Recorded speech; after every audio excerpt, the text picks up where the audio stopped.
whatever. Because God said to tell them, that's tell them. He didn't actually say you're coming back, but he did say the part, go out 3 days and worship God in the wilderness. So therefore it's a common theme.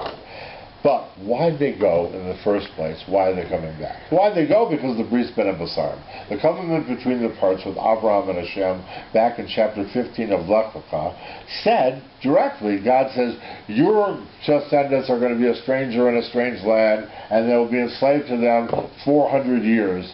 It says over there. 430 comes later. It's later on in Parshat, whatever it is, Bo, I believe. But there it is 400 years. And we talked about why, 2 weeks ago, last week, I don't remember when, we talked about why the 400 and the 430 years.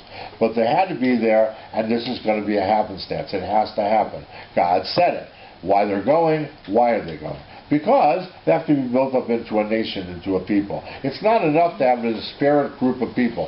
70 great individuals, wonderful, it's not a nation. You need to have a whole group of people, and God's going to put them in the worst place on earth. What's the worst place on earth? Eretz Mitzrayim, correct. God says, it's in the Talmud, that He gave 10% of all the badness to the world, and He gave 90% of it to Eretz Mitzrayim. Not the people necessarily, the Mitzrayim, but Eretz Mitzrayim. The land is an evil land, right? It's a terrible, terrible place. And why did God do it? For this reason. He wanted Yaakov to go there, but to go there like a king. But Yosef had to go there, and not as a king. He was in jail, terrible things. Both the Pharaoh, the wife, they kicked him out. He was in jail. He then had a supper. But then he became the viceroy. That's good. Brought the brothers in and the whole thing. But they had to stay in Mitzrayim. So let's look at the first part that we have here to learn more about why they went in and why they're coming out. And what's the book of Shmos all about. So Shmos starts out with this really weird pasuk. It does. Ramban comments on it big time. Rashi comments on it. Why does it have to have this? We already know who went in. Duh. I can just read Genesis. The end of Genesis, I'll know exactly who went there. It lists everybody. It lists all the sons, everything, right? But it says, the Eile Shmot Bnei Yisrael Habaim Mitzrayma, right? And these are the names of the children of Israel. This is page number 4, by the way. These are the names of the children of Israel who came to Mitzrayim. Right? Mitzrayim, by the way, is the same gematria as Shekinah, because they say that the Shekinah of God went with them. Right? He went with us. God went with us. At Yaakov, at is translated here kind of as with Yaakov, Ish ubeto ba'u. Every man in his household came. The every is kind of put in as an extra. But it's man in his household, everybody came. And then it starts to list who these people are. Reuven, Shimon, Levi, Yehuda. We only need Reuven and Shimon for our gematria group. But it then goes on to name all the rest of them. And then it says some other special words about them. How everybody died. Yosef died and everybody of that generation. And then it's going to say in Pasuk, I believe, number 7.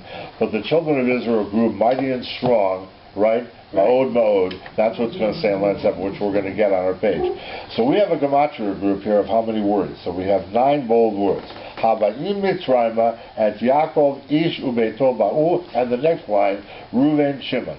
Those words. Why those words? Because it happens to be right off the bat, in knowing we're at the beginning of Shmos, we know already we're going to get out. Or at least we know what we're going to get as we get out. We're going to get the 10 Commandments and the rules of how to live as Jewish people. So this is 9 bold words, is 2495. What's that gematria? It's the gematria verse of Shmos 22, the first of the 10 Commandments. And I've got it there for you. Anochi Hashem Elokecha Asher Hotiticha Me'eretz Mitzrayim Me'beit Avidim. And we have it translated. I am the Lord your God who took you out of the land of Egypt, out of the house of bondage. 2495, it's a great gematria. We're not doing the factors now. That's great factors too. But it is this part. Right in the beginning of Shmot, we already know what's going to happen in chapter 20 when they're already getting out of Mitzrayim and getting the mitzvot. Now, you may think about peoples who have been enslaved, like the Jewish people. So let's think of one group. The blacks. So the black people in the United States were slaves for a number of years, as you know, and it was slaves. They were slaves because of the southern economy, as they say. And I lived in southern climes for many, many years. I was in Texas, kind of lives in the South. I was in North Carolina. I was in, where were we in? Georgia, we were in Tennessee. a lot of places in the South, because the North was kind of cool. And So we went to the south to warm her. That's our original reasons for doing it. Saw great prejudice down there, but they're still fighting. This is back in the 80s and 90s. They're still fighting the Civil War. They are. They still think, they still have Confederate flags in several places. Now, people have stated, no, it's not right anymore, you can be arrested for doing it, but yet, a lot of people privately have this stuff. Why are they still fighting it? Why is it important for the South to do that? Because the North was telling them what to do. Well, Jews, we don't like people telling us what to do either. How would you like somebody to come to your house and say, well, I don't like the way you placed your TV set. Don't put it over there, put it over there. You wouldn't like it. Now, laws are laws if they're mitzvahs from God. But mitzvahs from men, we don't care necessarily. So we're going to follow the law of the land, but come on, please don't tell me where to put my TV. By the way, this is exactly the difference between the Republican Party, so they say, and the Democratic Party. Republicans want, generally speaking, less control of government, and Democrats want more control of government. Whether that's true or not, that's what they say. But at any rate, what happened to the black people? They were enslaved. They got out. The problem is, nobody thought to give them rules. It's really an unfortunate thing. They got out in 1860, whatever, when, Lincoln helped to free the slaves and all that stuff. They got out, but they had no rules. But when we got out of Egypt, we got a book of rules. You have to have mitzvot. Black people are great, but if you don't have rules, what's going to happen to your people? You have nothing to follow correctly. And therefore, this is why many problems now exist in the United States of America, because of the lack of rules. Other places in the world also. Liberalization of politics is fine. I was a liberal once, want to do things right, help people, everybody in the world, bleeding heart, all that. It's great stuff. It's having the impetus of wanting to do good things. But you have to back it up with a plan. And the plan has to be, you have to have some rules, boundaries, something to follow that's correct. Unfortunately, they didn't get it. We did. We came out with the mitzvot. And this is right off the bat. We're coming out with mitzvot. But now we're going to get the reason why they went in and why they're coming out. So Eretz Mitzrayim, they had to go in because God said, you will have to be there. Why do you have to be there? Because you're going to learn from there, God says over and over. You're going to learn from there, from these people, what not to do. This is all the evil of the world, and you're going to learn how to be good people by being there. It says it throughout Exodus, Vayikra, Bamidbar, and Devarim. But here we have Eretz Mitzrayim itself. Not Eretz Yisrael, it's a great number too, but this is Eretz Mitzrayim. We left Eretz Yisrael. It wasn't called Eretz Yisrael, it was called Eretz Canaan, right? So it says in the Bris Ben Abasarim, it says, you will come out with great wealth, and after being there 400 years, you will come out with great wealth, but the nation that you serve, I will also judge. I'm paraphrasing from the Bris Ben Abasarim, chapter 15, Lech Lecha of Genesis. So you will come out with great wealth, but that country it doesn't even name the country. We know now it's right, but then we didn't know. Abraham, I guess maybe it was hinted. So they get out of this country with great wealth, but the reason you can't come out right away is because the iniquity of the Amorites is not that complete till then. In other words, the Amorites took over for the Canaanites. They came into the land, it says at least once in Genesis. The Amorites were then in the land, and they took over. And this group of people is, by the way, related to our people, because guess who came from there? Well, Abraham, at least he lived there in Haran. And who came from there directly? Abraham and Sarah lived there, but who came there directly? Rivka, Rachel, and Leah. That's the land they came from. They were Amorites. But Amorites, because that's the families. And what did Abraham, what did Yitzhak say? You can only go to this land where our family came from. You can't go here in Canaan and take wives. Esau did, but they didn't. They went, Yaakov went and picked up Rachel and Leah over there. Of course, he also picked up Bilhah and Leah, and Zilpah. Accidentally, he got them too, thrown in for the mixture, the deal. But that's where they went for wives. So what's the deal on that? Amorites. God gives everybody a chance. Amorites, you can have this land of Canaan, land of Israel, for a while. But once you start doing bad things, you're kicked out. And at that time, he kicked them out. And who's he going to bring back in? Us. What reason for all this? So we go back to the reason God made the whole universe. The reason God made the universe is for the Sefirot, for us. we are part and parcel with the Sphirot. The highest Sphira up there is called Keter. You just see it as a white circle, nothing inside. It's really 620 in Gematria. It's on the sheet later down. And the middle one there that we don't have anything in the circle, surrounded by all these others, surrounded by Yishmael, as we've learned before, is 1081, which is Tiferet. And the last one is Malchus. Now those three are important, but they're all the stem, the spine. You can't live without a spine.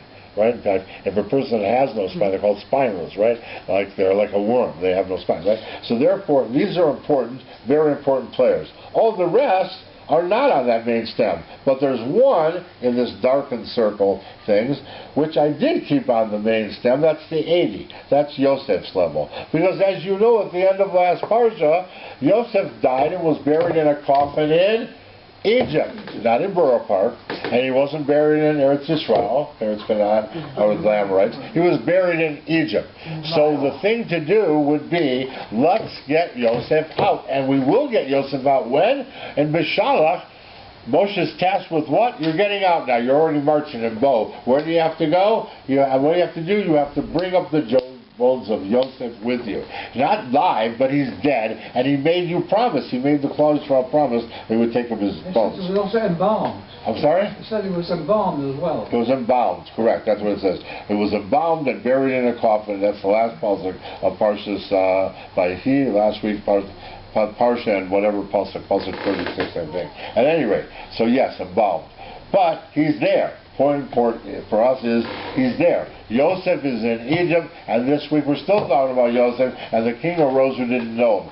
So Yosef stayed in Egypt, and all the brothers stayed, and they all died off in Egypt. So when they're going to go out, they all have to come out from Egypt. Why? Because Egypt is evil. We said it from the Talmud, but let's see it from the Gematria.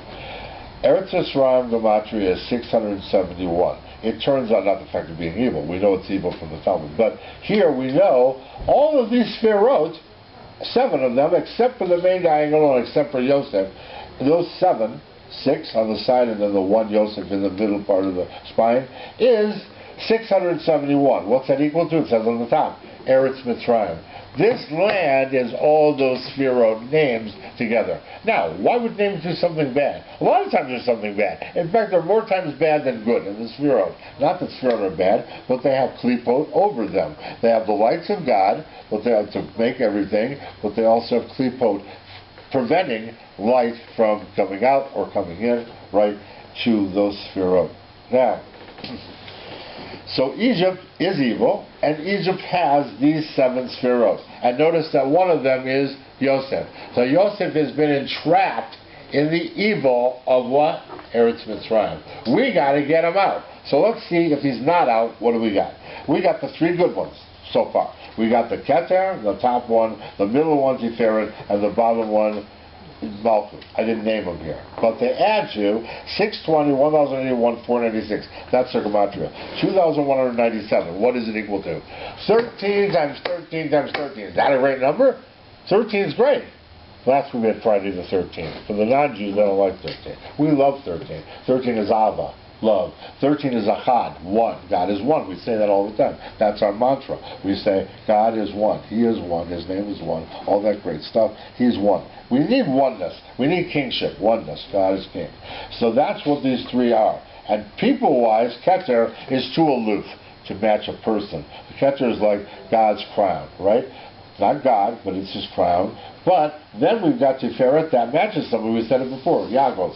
Right? That's his level. And Malchus is David's level. Hey, that's Yaakov the king and Mashiach, Ben David. What happened to Mashiach ben Yosef? Well, that's the 80. He's trapped in Mitzrayim.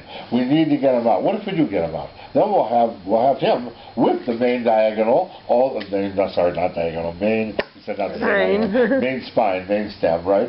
But we won't have those other 6. Okay, we won't have the other 6. But maybe they'll come out also. But at any rate, when we have these 2197, right? And next page we're going to need for this to get Yosef out. So here it is. The people will complete the Sphirot. So now we're looking at Pasukim 6 and 7 only the gematria group. 6 and 7 say, Vayamat Yosef, he's dead, V'chol Achiv, and all his brothers, V'chol Hador Hahu, and all that generation. U'Bnei Israel, but Bnei Israel, Peru, V'yishritzu, V'yirbu, V'ya'atzmu, the Od Ma'od. Basically, they became a great nation. They became large. They became growing. Many, many, many people. And Paro, the next puzzle, is going to say, we're worried about that, guys. Mitzrayim, we're worried about the Jews because they're too many for us. Right? And he's going to say they might do bad things. First Lashon Hara in the Torah, right there. Not Motzi Shemra necessarily, because he didn't know if they do it or not. So he's telling maybe a truth, they would do it. Anyways, Motzi Shemra or Lashon Hara, first one. But here, back to this. How many words do we have are bolded on me? I have 10 words bolded. What's it equal to? 2277. That's 11 times light. 10 sphirot and 11, if you talk about Das, 11 sphirot of light. All the light, all of God's light. The good stuff, the light, not the darkness, right? 2277 happens to be the number from the page before, our 7 sphirot, not saying I'm sorry, our 3 on the main stem, the main spine. 3, without Yosef, there is 2197. Add Yosef to it, and you get 11 times light. So taking Yosef out is necessary to get all the light we need to be a full people. We'll have all the sphirot. And of course we'll have the other boys also, because they come from all of them. Bringing back Yosef and leaving Egypt means completing the sphirot. So the reason for taking out Yosef is to have this completed sphirot picture, with having that main stem. That's what the Jewish people need. And then to be leaders of the world, hopefully. Right? That's what we need. And it's talked about already in Pasukim 6 and 7 of this week's Parsha. So we got in because we had to go in to be built up as a nation, to have the mitzvot and come out free and good. But in order to do that, we have to free up Yosef. We have to take everybody out with us. Not even the bones were able to be left behind. And there's one more part, and then we're finished with this other major theme. In the beginning of this part is an amazing code. I brought it before, but I've even added one word to it since. And that word is emet.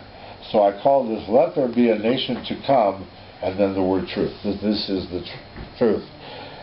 Those words connect with a 24 skip. And there are how many letters here? 11 letters. This is an 11-letter code. Amazing. You've almost never seen an 11-letter code. But really, 8 of the letters are right off the bat in the first 7 Pasukim, which we just mentioned, up to that pay over there. We have the first 8 letters. And they are Yehi, let there be, Am is a nation, even a final mem, Haba. Let there be a nation to come. God's saying, with these 70 people, we're going to build a nation. Where do we have to build it? In Eretz Mitzrayim. In the worst place in the world. You can't build it if you're sitting in Eretz Yisrael, because once we kick out those bad people, you'll have it made. What'd you learn? Did you learn to be good? Well, if I give you the mitzvot, you'll learn something. But you had to suffer. Unfortunately, sometimes learning to do good takes suffering. We don't want to suffer. I don't like to suffer. Nobody likes to suffer. No pain, no gain. But no pain, no gain, so to speak. And Rabbi Specker says that a lot. So we'll quote him. At any rate, and also Elchanan. No pain, no gain. Yehi am haba. But then there's another word after it. Same skip. The skip is 24. Emet. So why is 24 important? It's 2 times 12. What's 12 mean? The 12 tribes. It's double that. It's like completion of the 12 tribes. Right, exactly. And of course the months and all that stuff. So this is the idea. The idea is God put you in to build you as a nation, and that's the reason for the whole book of Shmot. And you're going to get the mitzvot, and then the rest of the books are adjunct to that to teach you more about how to act as a nation. Vayikra, the laws of purity, and also we have, hello, we're finishing a few more minutes. Yeah. We have, where's I going there? Oh yeah, we have the mitzvot. We had all that stuff, and then we have more about the mitzvot, the laws of purity, in Vayikra, and we have Bamidbar, and we have Devarim, but that's all before going to Eretz Yisrael.